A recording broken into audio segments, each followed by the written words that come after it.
That's 100.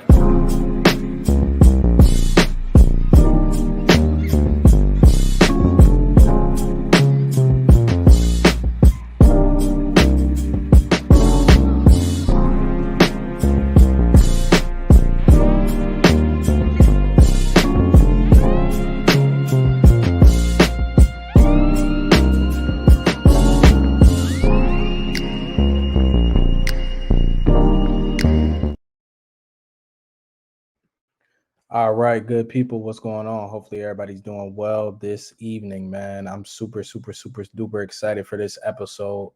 We're having an open challenge pretty much here tonight. So, this episode is going to be where, I pretty much take the topics that I've been said. I get a lot of DMs from you guys pretty much every single week, right after the show or a few days after the show, after you guys watch the recording. And I'm always just, super excited to hear from you guys.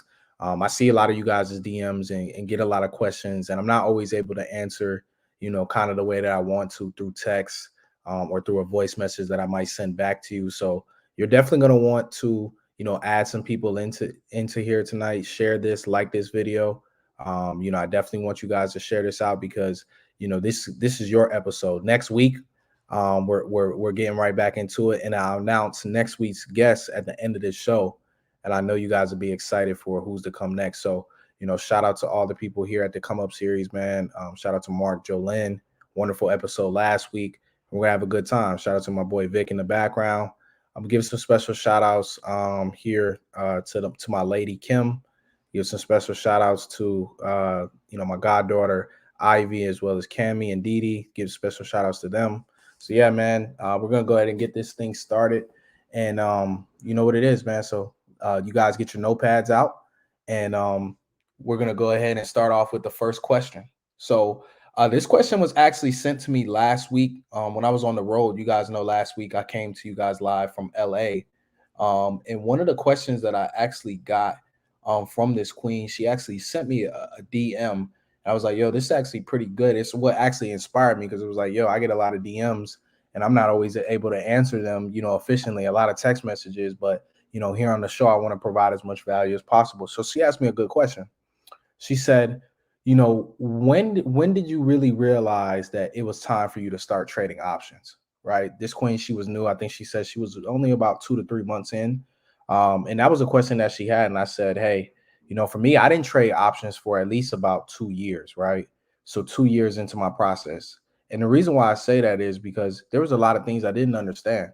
Right. I didn't understand the overall stock market. I wasn't understanding everything about long-term investing. I couldn't understand a lot of different things, and it really takes time. So if you're a new person, the vocabulary is always super duper important. So I think one thing, as an educator, as a teacher, and as someone in this space, one thing that I can do better is really putting you guys onto the vocabulary, because I know there's a lot of times you're probably hearing Jerome Powell speaking. You're like, yo, what did this guy say? You might be listening to me sometimes like, yo, Lawrence is really teaching me, but that one word, I just didn't get it, right?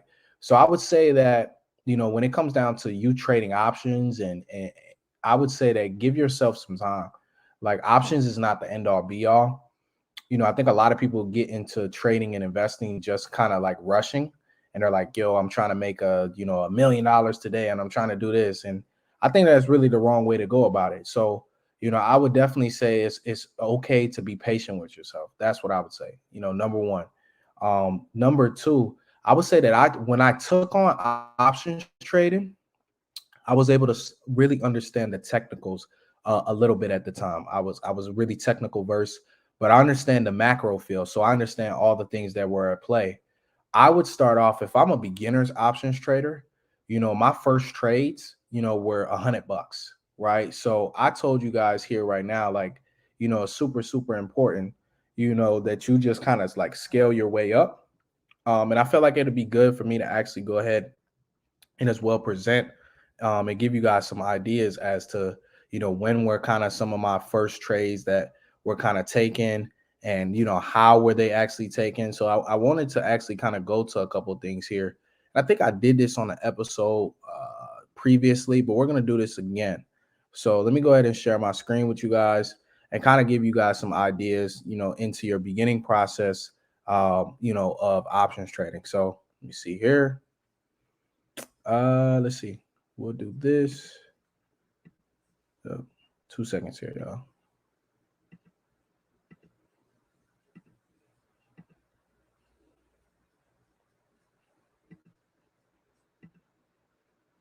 All right. So we're going to go ahead and show this right here. Let me come here. Oops. All right. Let me remove.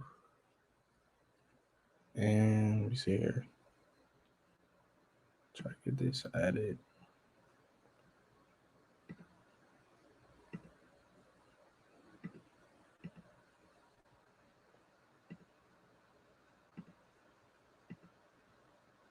All right, boom, perfect. So I want to go ahead and share this right here to you guys. Let me see if I have this added. Let's see. I'm trying to see. Perfect. So I got this right here.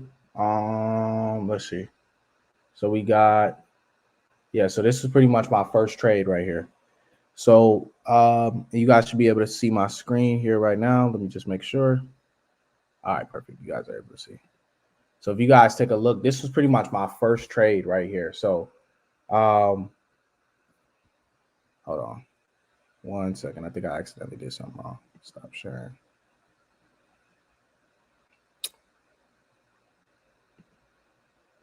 One second.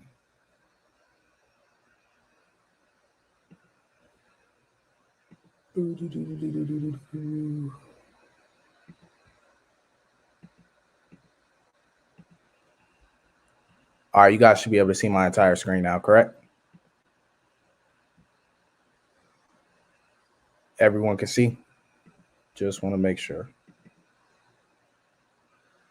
All right, so if you're looking here, so this was one of my first ever trades. So this was actually like October 4th, 2018. So this was one of my first ever options trades. It wasn't a lot of money, but like what was my mindset and what was I really curious about? So for me, I was interested to, just overall see how the Greeks worked, as the stock price went up or down, how much money would I be up or down? Like those were questions that I had in the beginning. And I know those are a lot of times questions you guys have is like, hey, how do the Greeks actually work? Right? How does Delta work for me on the buy side and how does theta work against me? Right? Or vice versa. If you're selling an option, how does theta work for you and how does Delta work against you? Like all these were things that, I really had questions about. So, for me, I was introduced to the buy side of options first. Like many of you guys are introduced to the buy side of options and people just kind of rush into it. For me, I focused on companies that I already was long-term invested in. So if I could give that queen a tip, she asked me, I said, yo, I would focus on companies that you're already long-term invested in because I looked at it, and from this perspective, and I said, hey, overall, I'm of this perspective that, if I'm going to be long-term invested in this, I understand that, it's not going to always go up. And I think one thing that people kind of like forget about is they always think that the stock price is going to go up, right? They always think that the stock is going to go up. The stock isn't going to go down. The stock isn't going to trade sideways. So I looked at, trading as an opportunity to really garner and gain capital in the event that, my stock price really goes against, in the short term, right? So that was one thing that I looked at it from a standpoint. So for me, it was never about, me making a bunch of money. It was just literally me being able to have more money to either one, invest, or either two, be able to hedge against my longer term position, right? Because obviously I know things are going to be volatile. So, when I'm taking a look at this particular, trade, this was October 4th, pretty much 2018 that, I took this screenshot. So here's, one of the mistakes that I think a lot of new traders are making. This being one of my first trades, me not understanding completely the Greeks, I was buying an option at the time that was getting ready to expire within the same week, right? If you see that, this screenshot was taken October 4th, 2018. And then obviously the expiration date was 10/5, which was pretty much the next day. So, what I tell people is that, I was never really a weekly options trader. But in the beginning, I was just trying things. I wanted to see what worked, what didn't work. Like overall, you have to actually put some sweat of equity out there to understand how it works. And I think a lot of times that people are, paper trading in the beginning, and paper trading is cool, but there's nothing like actually having your real capital at risk, right? Even if it's $100, you're still able to see, some dollars moving up and down. I think even $100, $500, something small that isn't anything major, right? That you could actually just play around with to kind of get a feel for, to kind of see how this would work. Because if you can manage one, you can manage two, you can manage three, four, five, six, seven, eight, nine, 10, and so forth, right? So that was really my mindset. So I knew if I could do it one time and I could scale that up to 10 options, then I could scale that up to 20, 30, 40, 50, 60, 100. I knew I could do it, right? And I think a lot of times that people are looking at the end process and aren't seeing, what the journey really is about.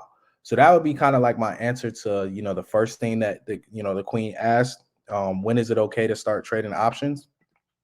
I think overall, it's not okay to start trading options until really you have a good understanding of the overall market. So you need to be versed in, you need to know what's happening. I find it that people are in options trades, but they have no idea what economic report comes out at 8:30 that morning, or have no idea what economic report comes out, at 10 a.m. So, I just think it's, super, super important that, I highlight that. So that was one of the first questions that I got, that I was kept seeing. And the queen reached out to me and she was like, hey, I would love for you to go over this next time. And I said, we're going to do a whole episode just pretty much on answering all the questions that I've gotten. And this is our open challenge. So, anything that you guys want to talk about, feel free to put into the chat, because it may not be a question that I already have here on deck, and I want to cover it tonight. That's what the purpose of tonight's episode is. So you are watching the Panthers Open Challenge, Investing and Trading in 2023. Next week, we'll be back to having a special guest, and I'll announce that guest at the end of the show. You guys are definitely going to be very excited for that guest to come on. So we're moving on to the next topic here. So the second question that I got, we kind of talked a little bit about the vocab in that first part. That was a lot. People like, hey, I don't even understand what this term means. And, it's kind of super, super, super confusing.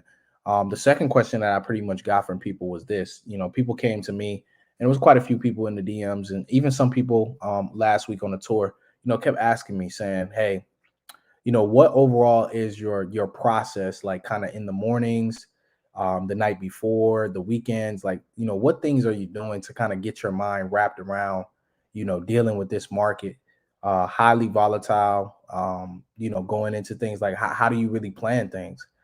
People seeing, a couple different options that, I was trading, and, different things I was putting out, and wanted to know, hey, exactly how did you come up with this thesis? How do you even come up with a thesis? Because a lot of people see, hey, you need to come up with a thesis. You need to come with a thesis, but people don't even understand what a thesis is, right? So let's answer that. That was the question. So for me, what I would say is, uh, overall, my process is like this, right? A lot of it is not news based, but a lot of it is economic based, right? So in that, there's going to be news, right? So it's not just solely based upon news, but a lot of my trading and my preparation comes from economic reports. So my job as a trader, my job as an investor is to know at all times what's happening in the economy. That could be someone speaking in front of Congress from the Federal Reserve. That could be something happening overseas, in the Australian markets or Chinese markets, or even the European markets.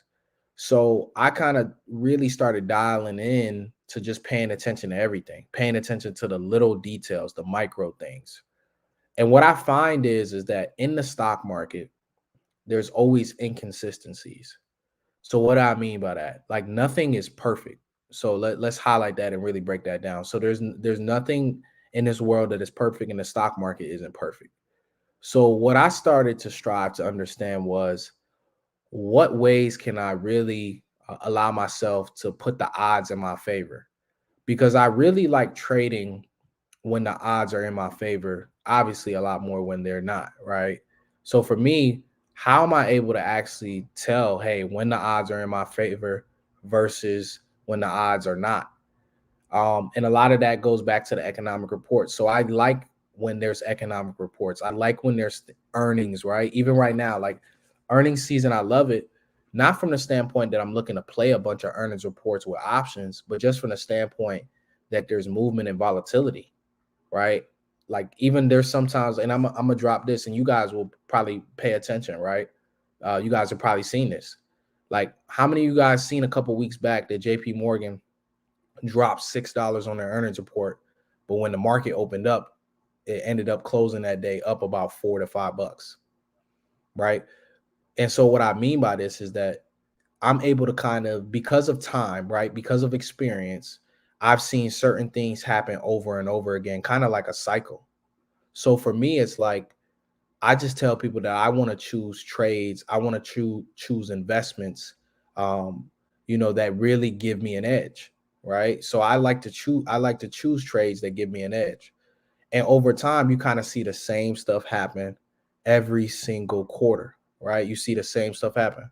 Like, for example, 2 to 3 weeks before any earnings season, usually 90% of the time, the market is probably going to go higher. Right now, whatever happens once those earnings start being reported, whether it's big tech and the banks, that's a different story. But heading into the reports, usually the market moves higher. So these are literally, things that you just kind of learn over time, right? You just learn over time. And for me, it's like I put myself in a position to where I would study these inconsistencies, as I call them, like over and over. And I think one tip that I would give people is what I would say is I would spend more time in the beginning watching, reading, and not doing any type of trading. Like, I think that was really the biggest thing, that because it allowed me to see things kind of crystal clear, because I wasn't into a whole bunch of stuff. I just kind of was able to observe and take notes. And I was able to say, I seen this happen, literally last earnings. So, and it's happening this earnings, and then it happens the next one. Like, there's a pattern here. So I encourage people to continue to write down these patterns of inconsistencies, things that you see over and over and over again consistently. And I think it's super, super, super, super important, right? So that's kind of like my mindset right there for people, yeah. So you got to write that stuff down, man, and you gotta study it. I would encourage, one thing that I learned when I was actually in high school, I forgot exactly who told it to me, but I want to say it was someone. It was an upperclassman that actually I do remember. I was a freshman in high school, and it was a 12th grader at the time, so he was a senior. He came to my freshman class and he spoke. He said, "Hey, if you guys want to succeed in high school, be able to pass your tests, etc., do this, right?" He said, "Make sure you're reading your notes 10 minutes before you go to bed and the first 10 minutes when you wake up."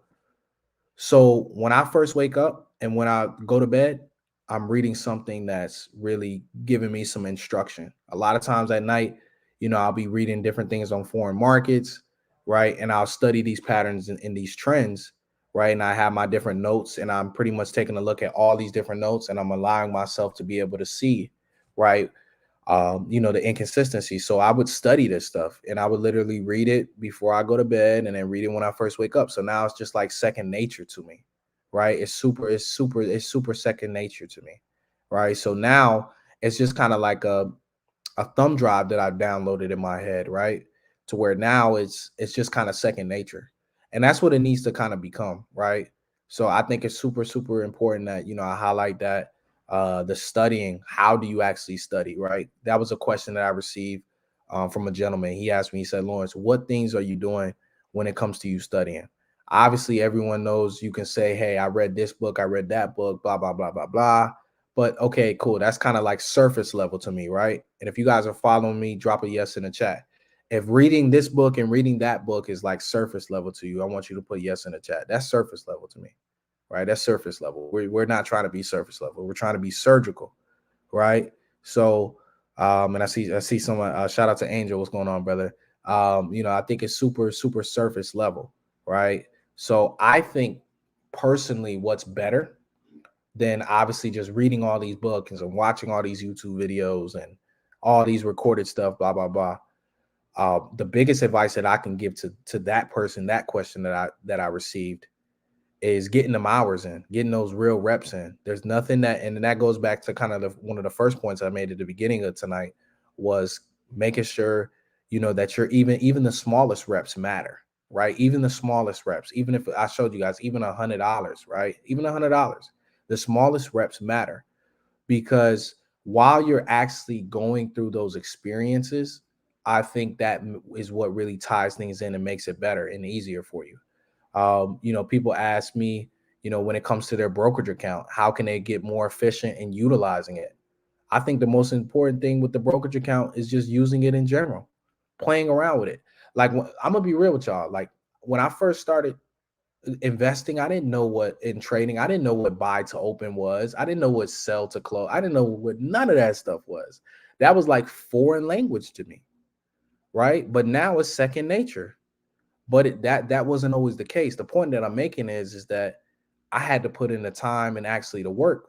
So instead of reading all the books and watching all the YouTube videos, I would spend more time actually going through your brokerage account, figuring out, utilizing, seeing how those different orders apply and work. I would encourage that, right? I didn't know what buy to open was and sell to open and all that stuff. I didn't know in the beginning, right? But it was important that I actually opened up the brokerage account and started to play with it. And I'm gonna be honest with you. Most of the brokerage accounts that are out there, right? I won't even say more. All they have some sort of tutorial, right? Some sort of tutorial or FAQs where they're gonna answer, to you. They're gonna answer to you guys, what specific order does what, right? So I think that's most important, right? But I also think that you playing around with the brokerage account, realizing, okay, how am I going to use this account?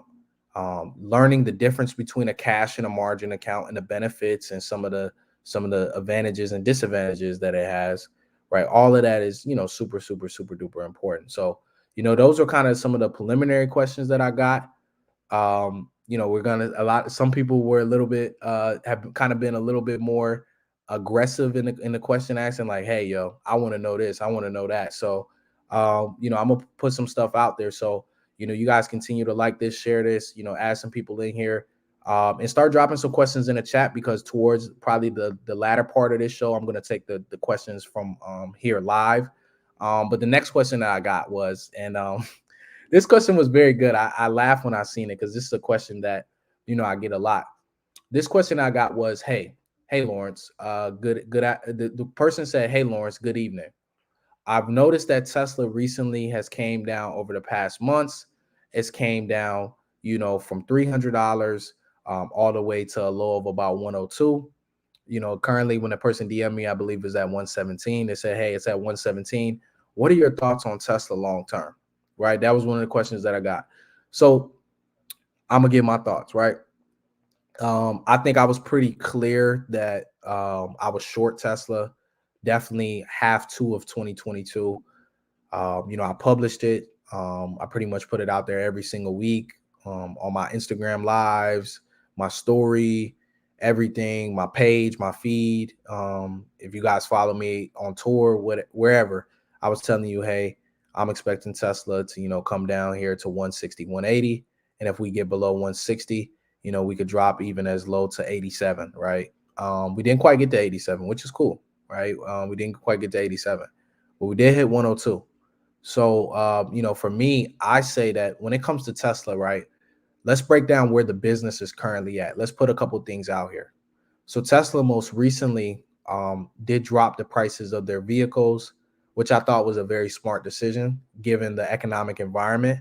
I definitely think that will spur, obviously, people purchasing Teslas. I mean, you're getting, some of these Teslas, super, super cheap now, compared to what they were before. And I just think that for me, man, when it comes to Tesla, Elon got distracted a lot with Twitter, right? He got distracted with Twitter in the short term, but also he used Tesla money to fund the Twitter deal.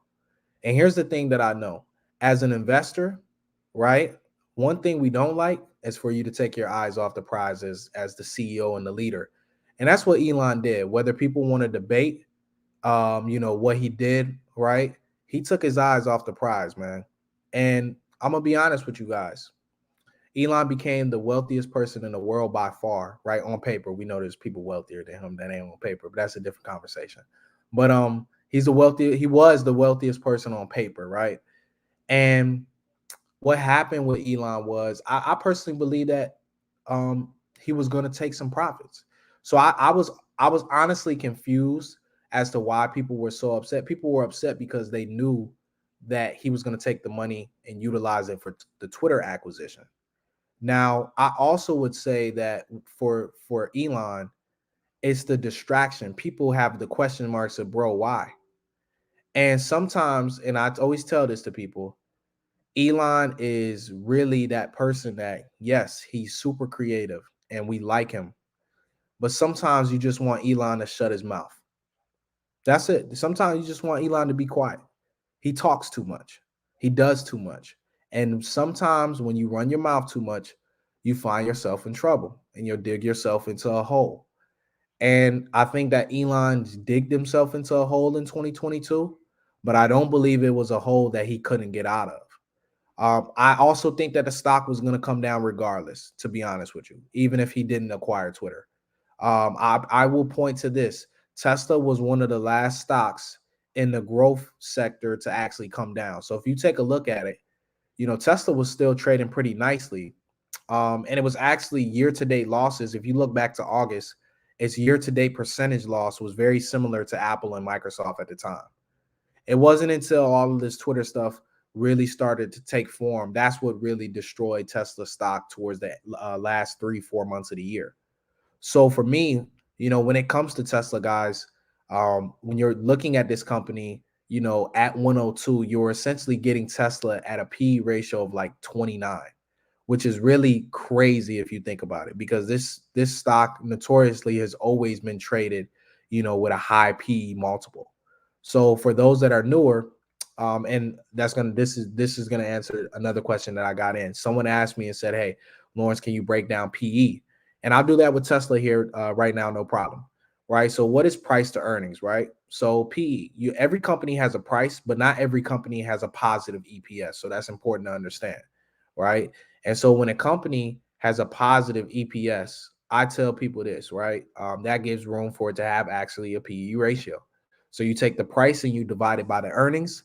That EPS is usually tracked by what we call a TTM. So everyone take this note, TTM, which is trailing 12 months, right? So usually people use the TTM for the trailing 12 months. Now, in the event that the company is not profitable, they'll have something which is called a forward PE.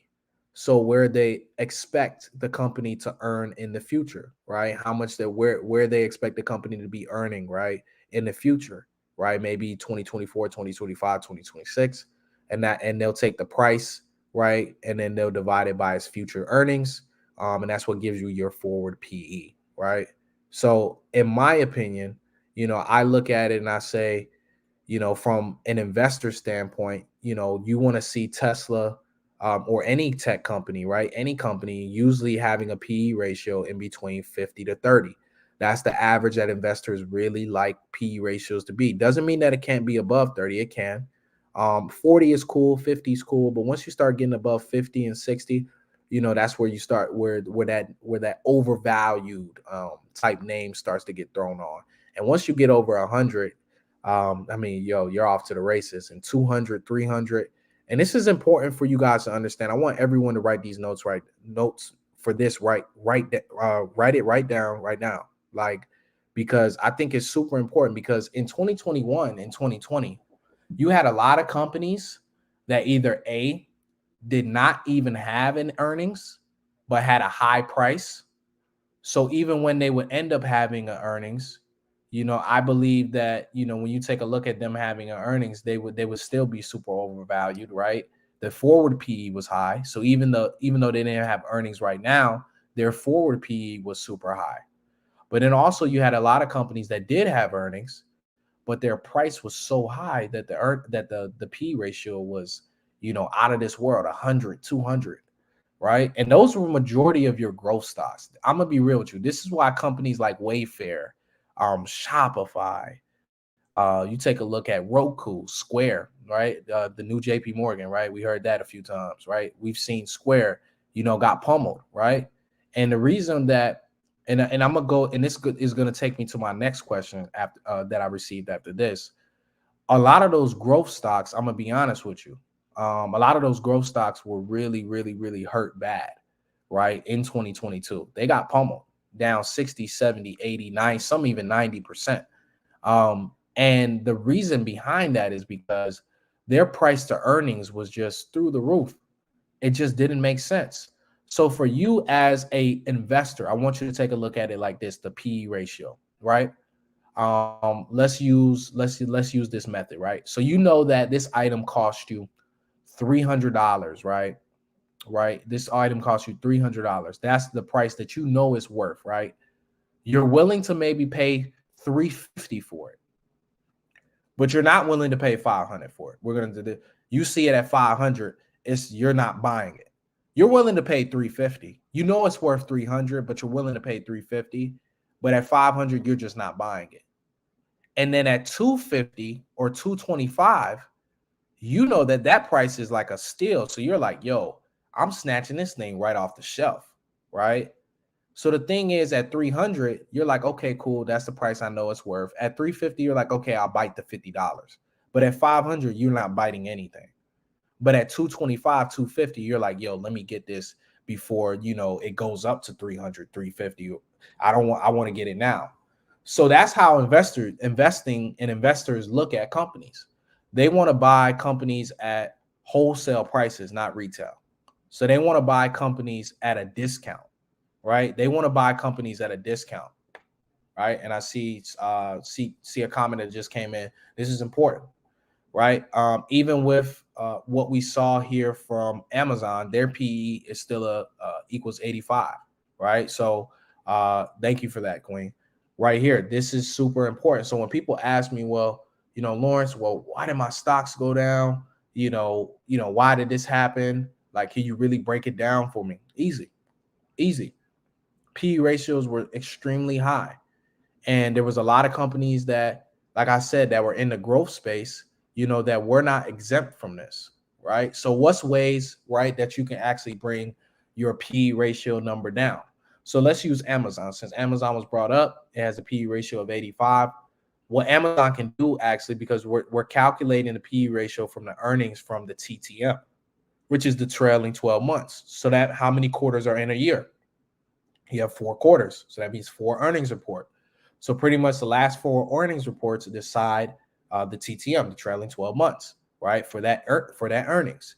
So what can Amazon do? So if Amazon increases their earnings, what you think happens to the PE ratio?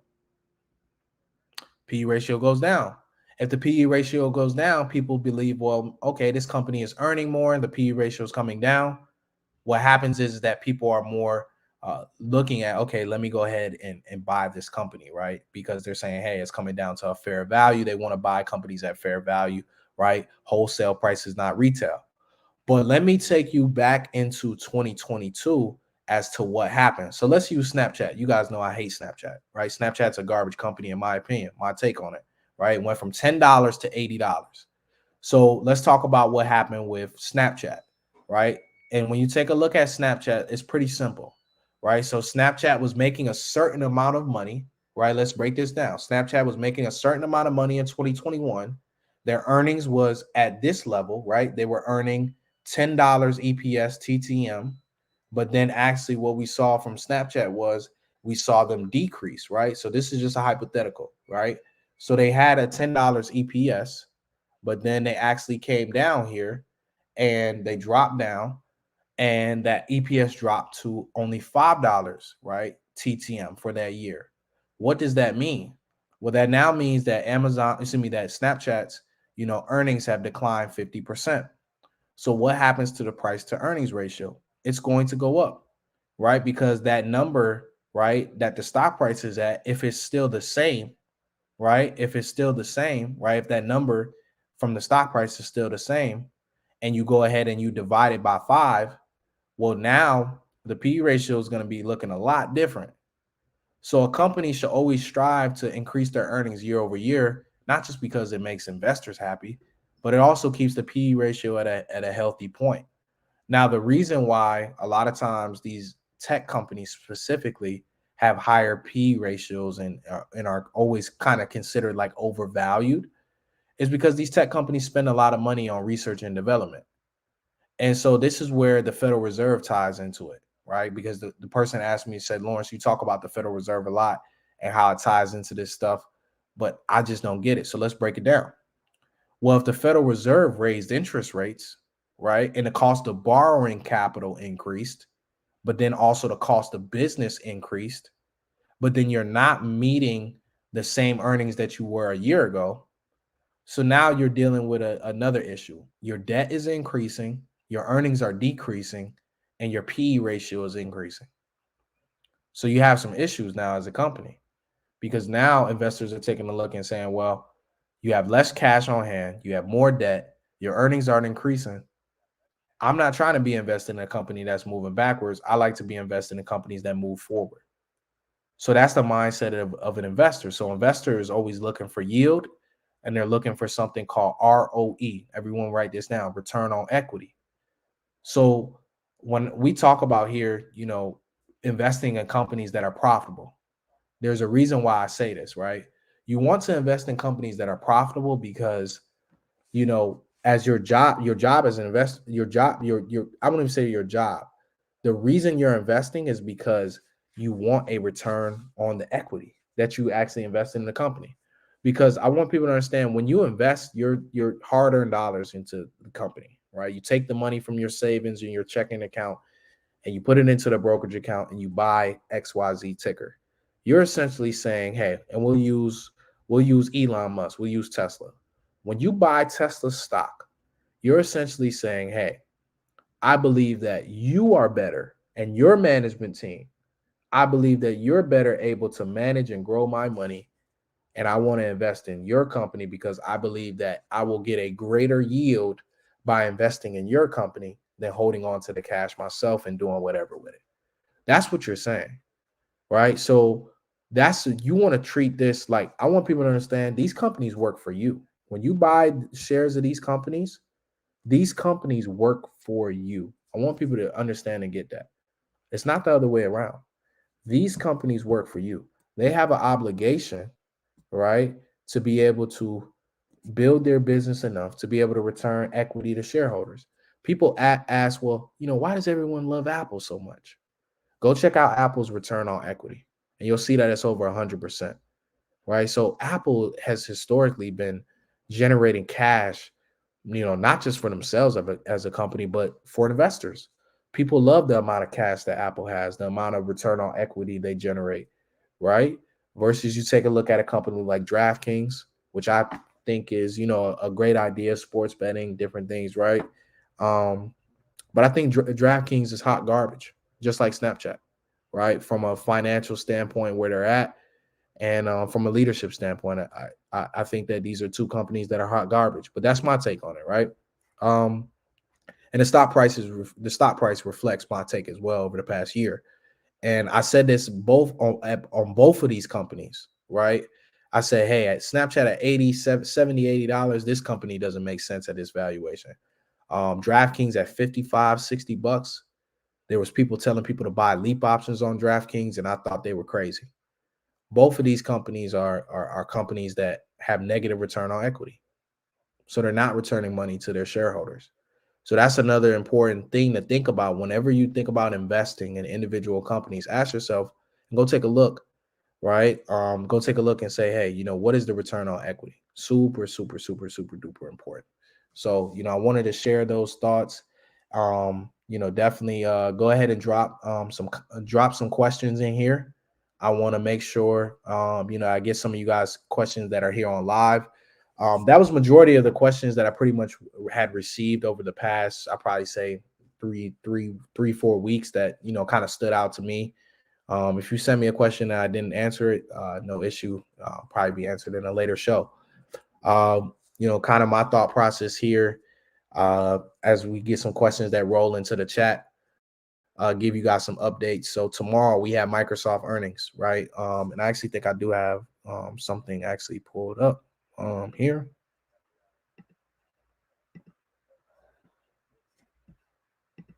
Here.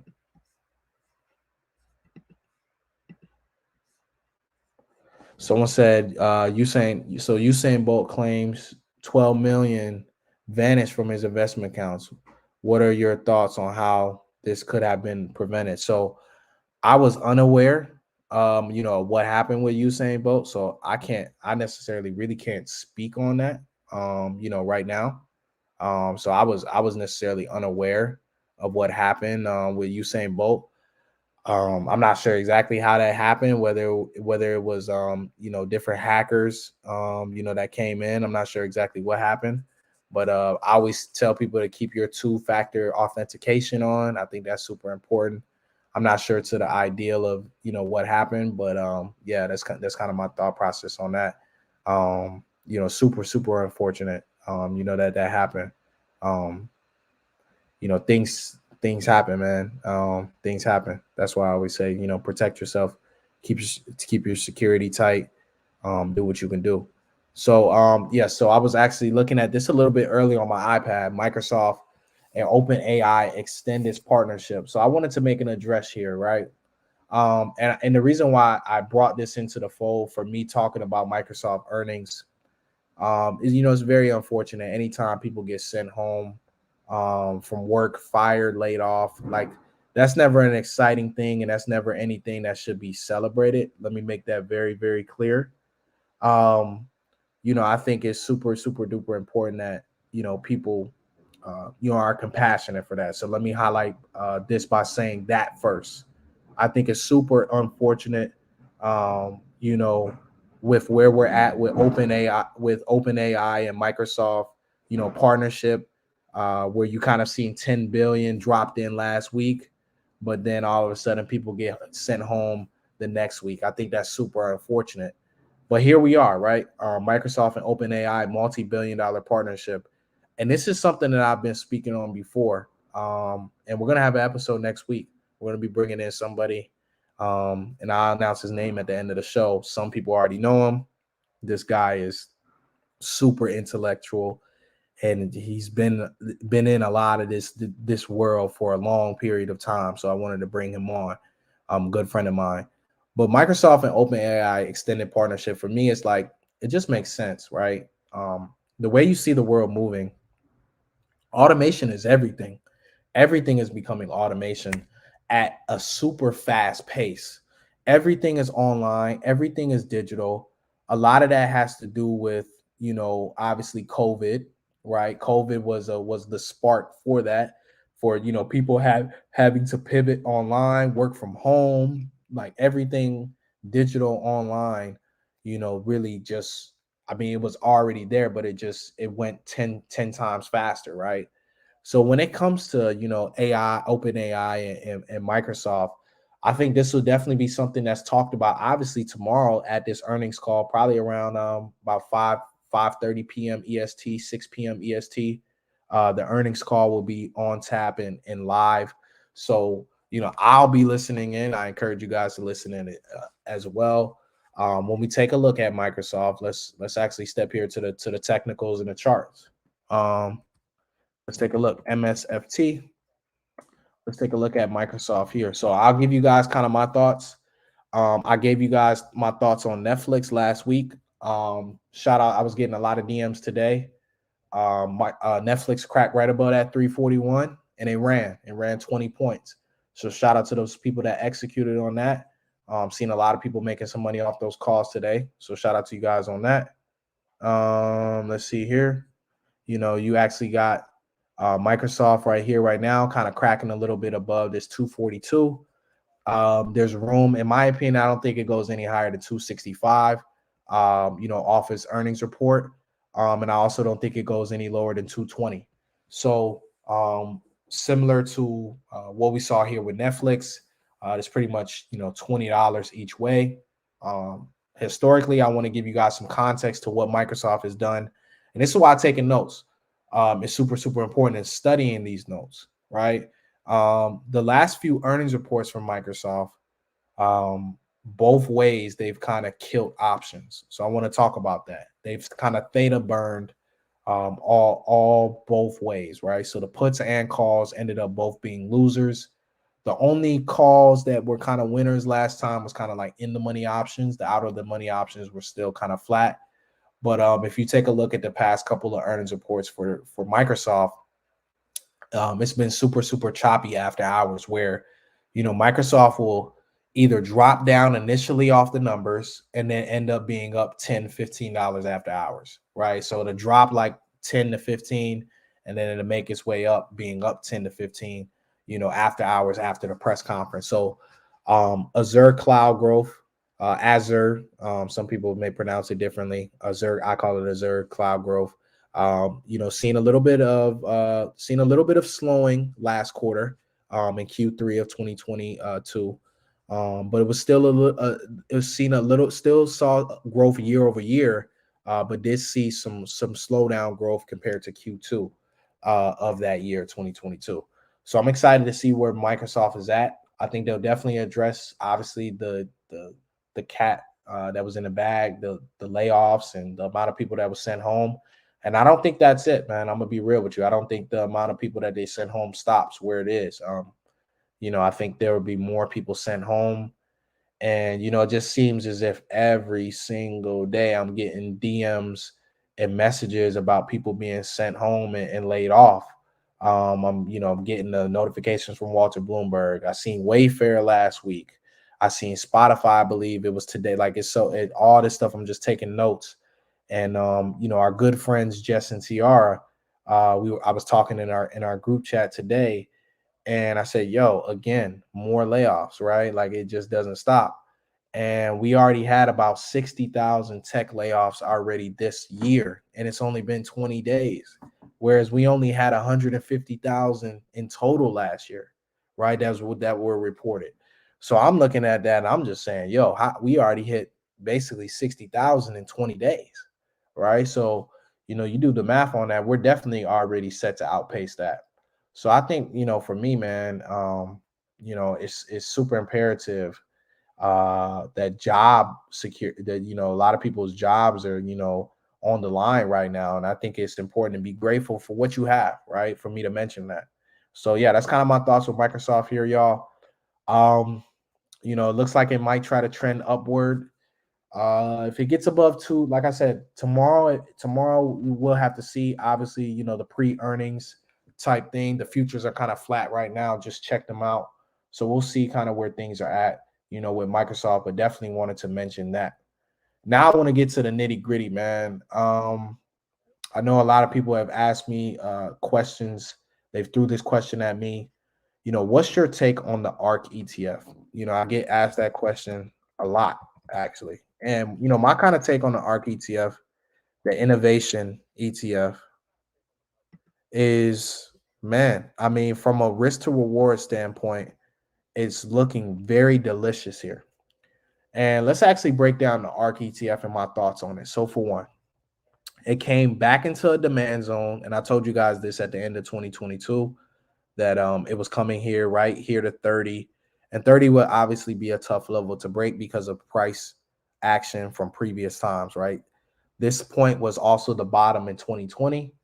And this was once an important resistance level dating all the way back to 2017, August 2017, right? And it seems like such a long time ago. But I remember looking at ARK, even, this was the summer of me just graduating, high school, going to college. I remember that. And August 17th, Monday, August 14th was actually my first day of college. So I remember actually looking at ARK back then. And I remember I was like, yo, when I get my refund check, I got something for it. So, I looked at it and I said, when it came to ARK, right, this was a significant level right here, right now. Now, I want people to observe something. We mentioned a stock earlier, which I think Block Incorporated is okay. It's decent. It's decent. I think it's okay. I don't think it's trash as DraftKings and Snapchat, but I definitely don't think this is a 5-star company. But I definitely think it's a mid-level exception. So, what do I mean by that? If you notice, as I just went from Square all the way, let's go back here to ARK. right? ARKK is the ticker for ARK. What's the difference between this chart? I'll wait. What's the difference between ARK and Square's chart? There is no difference. Thank you for answering that. There is no difference between this chart. So notice as like if you take a look at Square, it's already up 60% from its lows. So if you're taking a look at Square, right, and this is just one of the few tickers that are actually in ARK, and we actually have the ETF holdings which are here. Square is actually the number 5 ticker here. Number 5. So my job, I want to take a look and say, okay, well, we took a look at Square. Let's take a look at Roku and then we'll look at Zoom. So we see similar here with, right? Similar here with Roku, right? You guys already know my story about Roku. I bought it originally here at, $30, $40 right here, right? And we saw Roku, made it all the way to becoming a $500 company. And Roku was one of those names to people that was taking notes before. Roku was the name that the stock price went up to 500, but the company was not earning enough money to keep this PE ratio down. So Roku, when it was a $480 stock, the PE ratio was like 320, which is ridiculous. Ridiculous. Ridiculous. I'm going to tell you this right now. Ridiculous. Right? So when you take a look here, currently, let's kind of zoom in and get an idea. So it hit 38, right? That was the low here, about 38, but it's rallied back to about 54. So kind of similar right there, with Square, where it's about, 50, 60%, from off of its low. So let's take a look at Zoom. So Zoom, okay, hit 63, is currently at 71. But one thing that you'll notice, obviously, Zoom has been traded less time than Square and Roku, and obviously the Ark ETF. But Zoom is high, actually, in this particular ETF. So if you're taking a look at the chart, I mean, Zoom was a $600 stock almost. And notice the trend here, y'all. All of these stocks are down for what?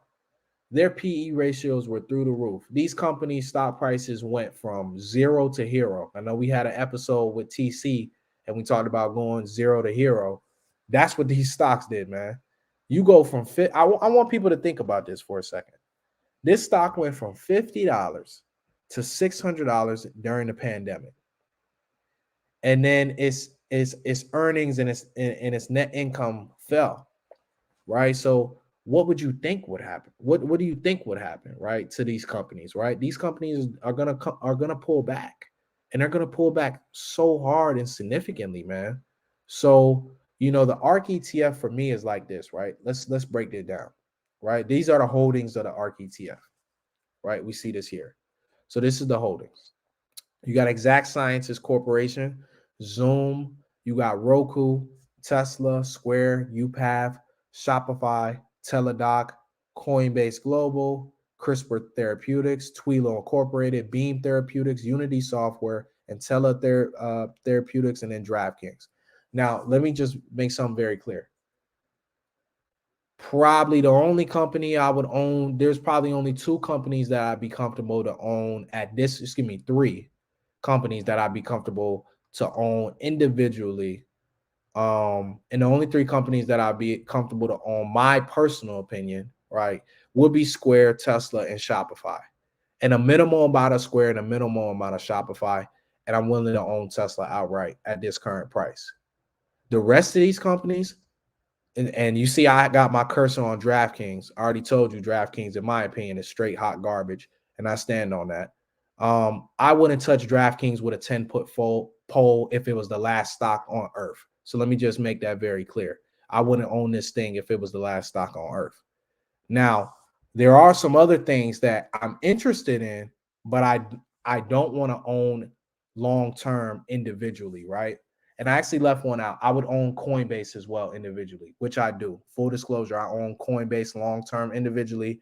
I own Shopify long-term individually, and I own Block, and I also own Tesla individually. The smallest out of all 4 of those is Block. The third is Shopify. Second is Coinbase. And then obviously number 1 is Tesla. So I own all 4 of those stocks individually. I do not own Roku. I don't own Zoom. And I do not own any of the rest of these companies individually, but I do own the Ark ETF, and I'm gonna tell you here why. And let me tell you how I own it. I only own it with shares. And I want to make this very clear because I think a lot of times people get really confused with what leap options are for and how to utilize leap options. Right? I think leap options, in my opinion, leap options are good when utilized right. I think a lot of people are looking for markets to always run up, and that's not how markets move. There's a lot of times that markets sit sideways and do nothing. And if you take a look at some of these companies, right, even if they weren't going down, some of these companies over the past 6 months haven't done anything. So when it comes to buying a year out leap or a year and a half out leap or 2 years out leap, I think that for me, I would tell people this here right now. I think that these companies, you know, I like companies like Twilo. I like companies like UPath. I even like companies like Exact Science, but I don't want to own these companies individually. I'm willing to actually own this ETF because if I buy the ARK ETF, I'm going to get 10% of that in Exact Sciences. I like Teladoc. I think Teladoc has some room to grow, but I don't want to own Teladoc individually long term.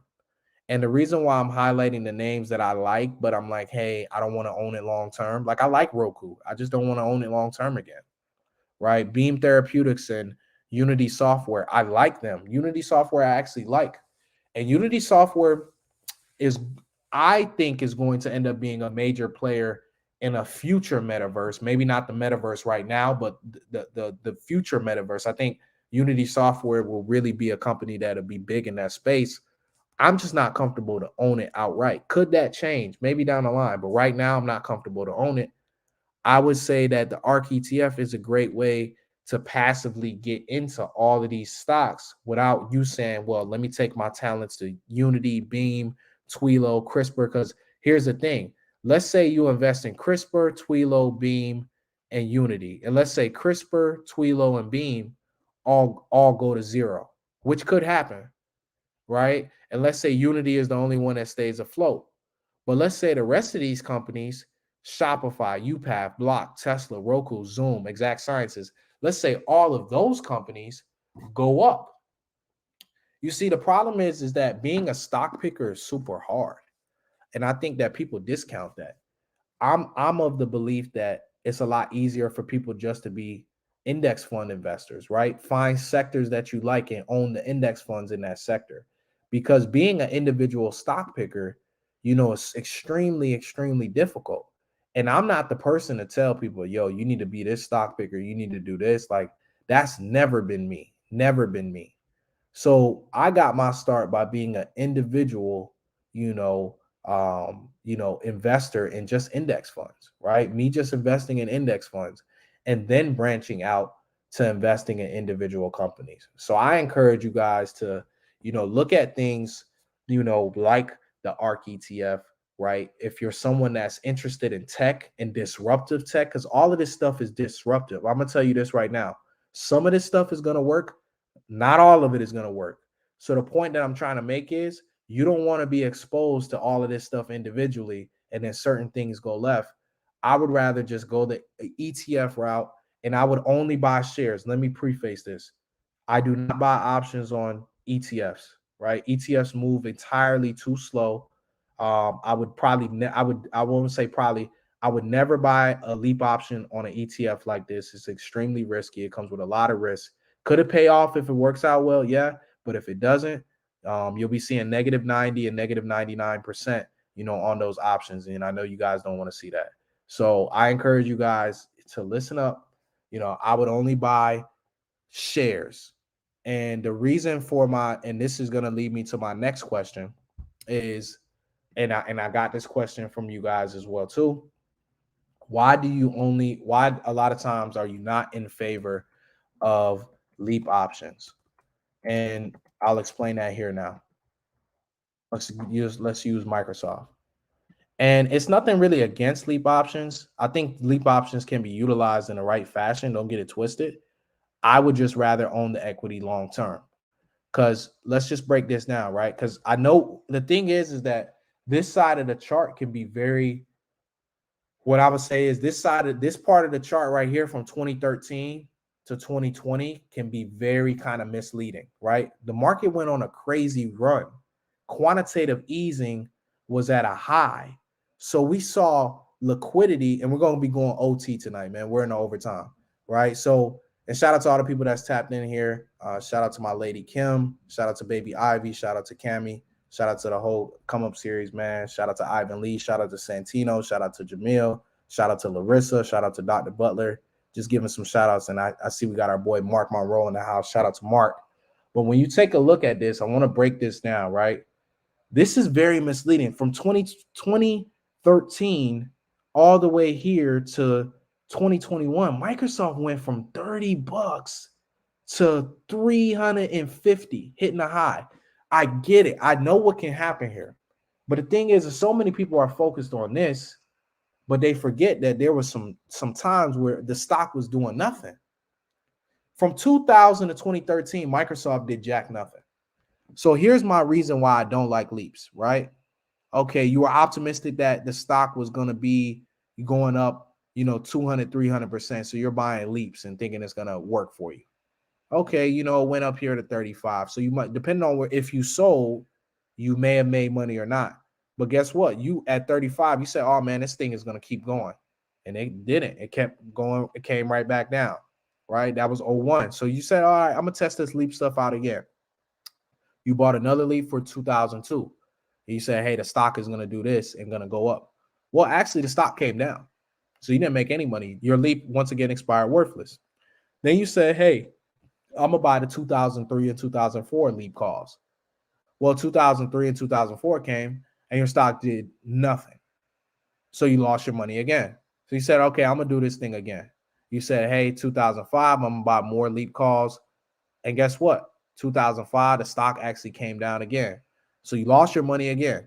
Now you're saying, hey, I'm going to do it again, right? Now, guess what? If you look at it, it didn't work again. Stock came down, but now you bought the leap call again. It actually kind of worked out for you because Microsoft did at this point double, right? So it worked out for you, but there was years right here. You had about 4 or 5 years where it didn't work.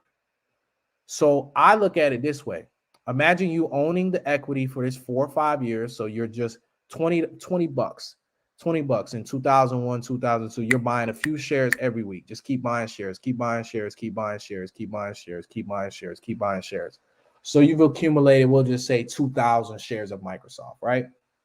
And the stock goes up as it did here in 2007. But you were selling options the whole time. Let me make that very clear. So you were collecting some passive income.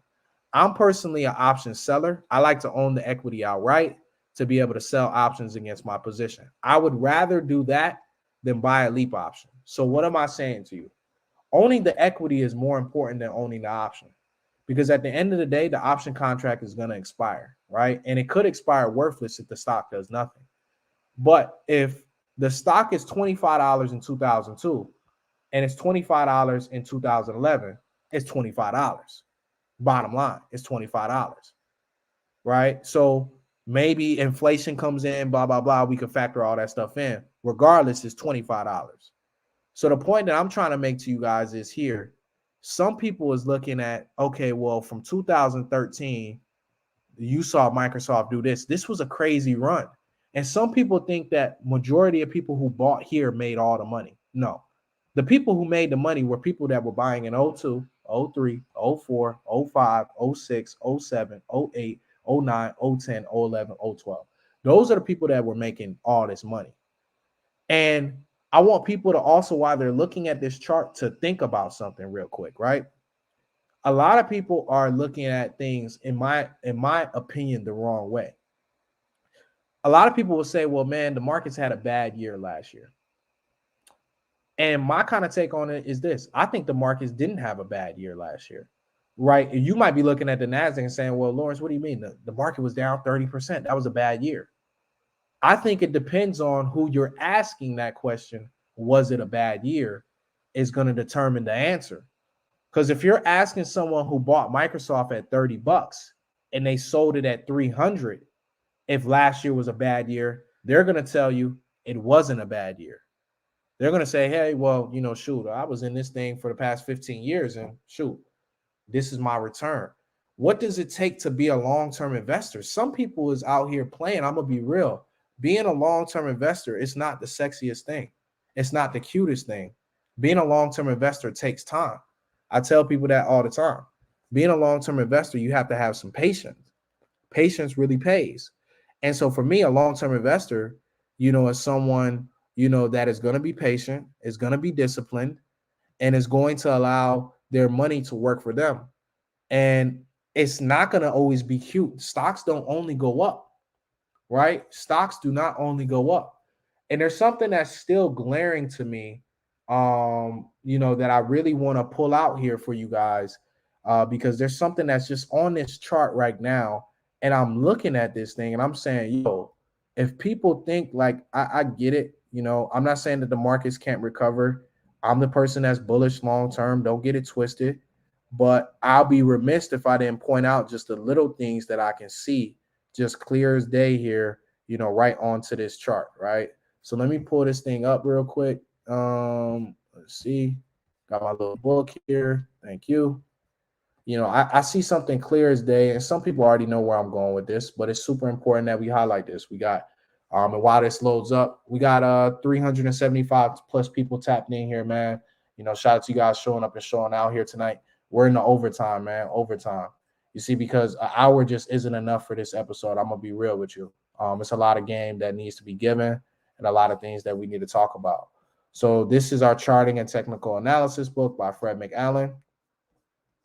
And this is what I call pretty much one of the best books out there when it comes to charting and technical analysis. So what I see from Microsoft is very simple: the accumulation phase, public participation phase, and distribution. Right, very simple, not hard. This is all, I won't say all, but this is majority of what long-term investing is, and each phase has its own particular part. So the accumulation phase is pretty much when it traded higher 2 times only to fall back again. Charles Dow pretty much referred to this. You can see that after a sell-off, after the market has been in decline for an extended period of time, price bottoms out. And this happens after a major market correction, such as a bear market. This is when the smart money enters the market and starts buying the discounted stocks, accumulating and positioning in preparation for the next event. The first stage of a new bull market is formed in the accumulation phase. To get you thinking market psychology, try to imagine after a considerable sell-off, the buyers that step in to pick up the bargains are the pros. So those are the pros. Let's break that down. So let's break what happened in 1995. I want you guys to go take a look. This is going to be your homework. Person that comes back next week and delivers the answer to me is going to get a prize. So the person has to come back next week. You need to tell me who said this. In 1995, there was a person that predicted everything that happened in the dot-com bubble, right? Said, hey, that the markets, would be roaring. They said that we would be entering a bubble. They said that they could see a lot of company financials running into trouble. They pretty much gave insight as to what is going to happen. So you tell me who that person is. One of the people that predicted the dot-com bubble in 1995, and his name starts with an A, and I'll leave that there. You guys can come back next week and give me the answer.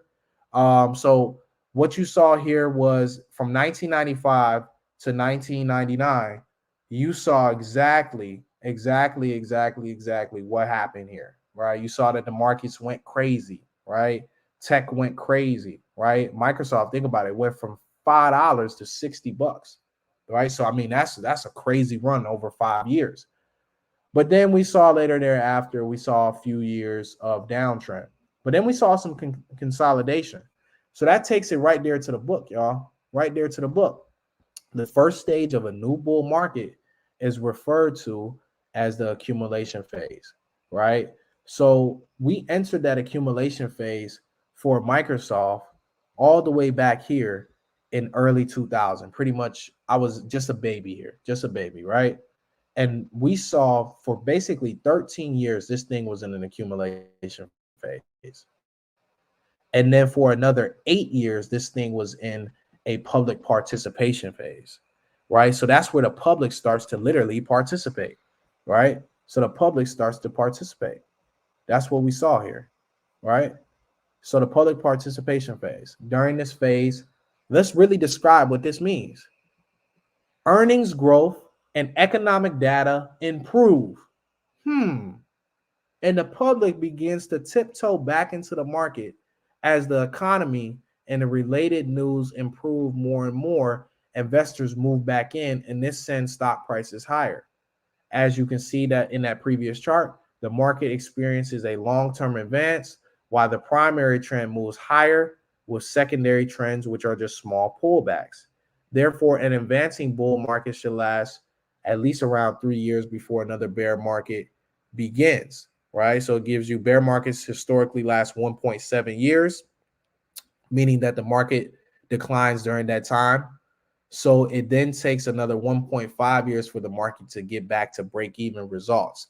Thus, if you begin buying in at the top and purchase all the way down, you could be losing money for several years before ever seeing a point where you broke even. And I know that this is going to help a lot of people because if you were buying when the SPY was at 480 and you were buying when all these companies were at all-time highs, number one question I get is, Lawrence, when is the market going back to all-time highs? For one, no one knows. I don't know. I'm not Houdini. I don't have any type of tricks that I could tell you that. But this should give you a solid, not saying an exact, but you got to understand that you potentially are probably going to be down for some years, right? Anyone who comes out here and tells you the market is going back to all-time highs this year doesn't know and is just guessing. This is reality. So for me, when I take a look at this, right, that's the public participation phase. Now, the distribution phase is really one where this really makes a lot of sense. This is the third phase. This is the phase where this always seems to catch investors and traders unaware. And once I say this, this will make sense to everyone. The number one story that you'll hear from most people who are investing right now over the past 2 years, they'll tell you they started doing it in 2020, right? They say, yeah, man, I started doing this in 2020, started doing this in 2020. And yeah, I started doing it in 2020. And it makes sense. This is where people get taken advantage of. And this point right here really make it all make sense, right? It says, remember the smart money buyers who were accumulating during the accumulation phase, buying while there was blood in the streets. They are the ones selling in the distribution phase. So the investors and traders that are often caught unaware are the ones normally doing all the buying during the distribution phase, right? So the market stops making new highs and no longer has momentum to push higher. So it starts trading sideways and then it rolls over. That sounds a lot to me like 2022. Then it says volume dries up. I don't know if for you guys, but the market has been like the Sahara Desert. No one's been there. Volume has been super low. Then it talks about margin debt reaches highs. What were we seeing at the end of last year, y'all? I remember vividly that there was margin calls that were happening on certain stocks to certain people. And there was a bunch of euphoria in the market where everyone you could ride in an Uber and someone was telling you that they were a stock trader or a crypto investor, right? That's where I get scared, where I start hearing everyone talk about the markets. And I'll be real with you. And then 2020, 2021, everyone's asking, man, because everyone already knew. In 2017, I'm not new to this. I'm true to this. I've been involved in the markets. I've been trading. I've been doing this way before COVID, way before I was online. Way like you can fact check all of this stuff.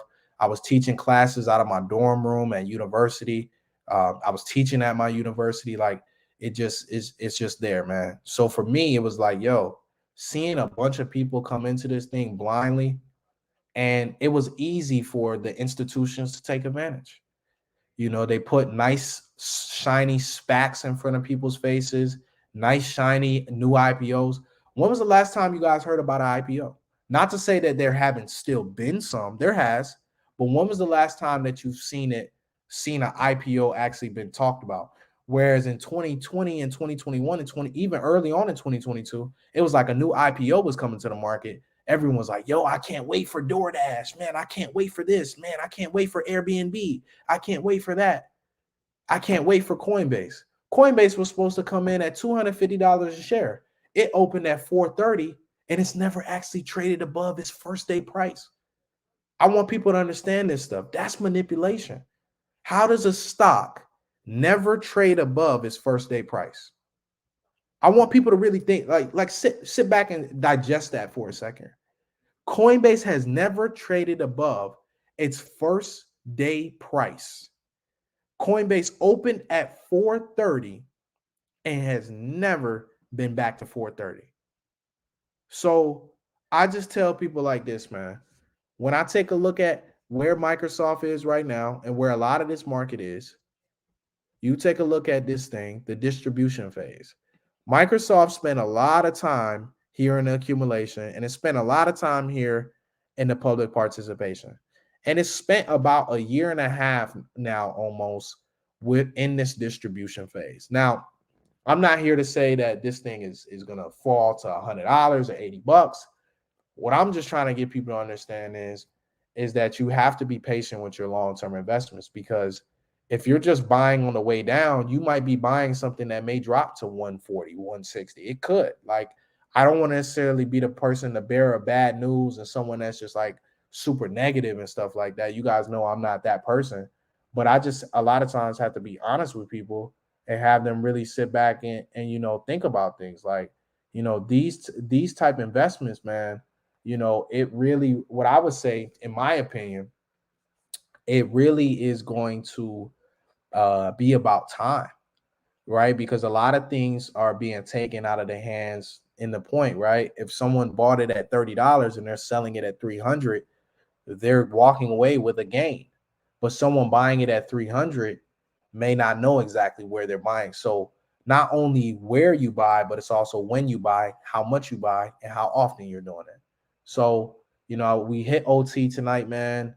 This is a lot of game, a lot of questions that pretty much came in here tonight. I'm gonna stop sharing the screen. I'm gonna be honest with you guys. Like, this episode could probably be here for about 4 hours, but we want to keep it tight here. So we had about 15 minutes of overtime. So you guys are ready for me to announce next week's guest on the show. And if you enjoyed tonight's show and would like to see more of this, drop a comment in the chat, like this video, and share it with a friend or family member. But I definitely, there's a lot of, questions. Feel free after this show to send me some questions, because, we'll be doing an open challenge, every so often. So maybe next time we do an open challenge, we can get to your question and insight. So, we have next up here, next week, we have our good brother, Dr. Ayanu. So some of you guys remember Dr. Ayanu from Clubhouse days. Dr. Ayanu, he's been a person, using, AI. He's been talking about machine learning. It's a lot of things that he's been involved in. Some things that he can speak on, some things that he can't. But next week, he's going to come here on the show Monday, 8 p.m. and talk about Chat GPT, break it down. He's going to really talk about AI, automation, machine learning, a lot of great stuff. So next week episode, I'm excited because my notepad is going to be out next week. So, I'm appreciative of you guys here, man. We rock out hard every single Monday. So if you're new to this space, we have a show Monday here at 8 p.m. EST. And then we also have a show hosted by Jolene and Mark, Tuesday at 8:30 p.m. EST. So we got you guys action-packed and loaded. And we'll continue to see you guys here in the future. Make sure you guys are hitting the subscribe button, the like button, and let's share this thing, man. We want to grow this thing as much as possible. There will be I'll be doing here this year. I'll be doing some live Monday night take shows in different cities as well, too. So stay tuned for that. So there will be an opportunity, for you guys to meet me in person and actually get the chance to witness a show live where I will bring on a guest or two. So, I'm super, super appreciative of the attendance here tonight. And, I'm thankful for you guys very much. So, much love. Hopefully everybody has a great rest of their evening. Spend some time with the fam. And let's wake up tomorrow and go get it. We got Microsoft, we got Tesla on Wednesday. So it's a lot of companies, Boeing on Wednesday. So it's a lot of companies reporting, y'all. So really just keep your head on a swivel, go out here and eat. And let's get it, man. So this was another episode of Monday Night Take. And look forward to seeing you guys next week, 8 p.m. EST on Monday Night Take. So peace. Thank y'all.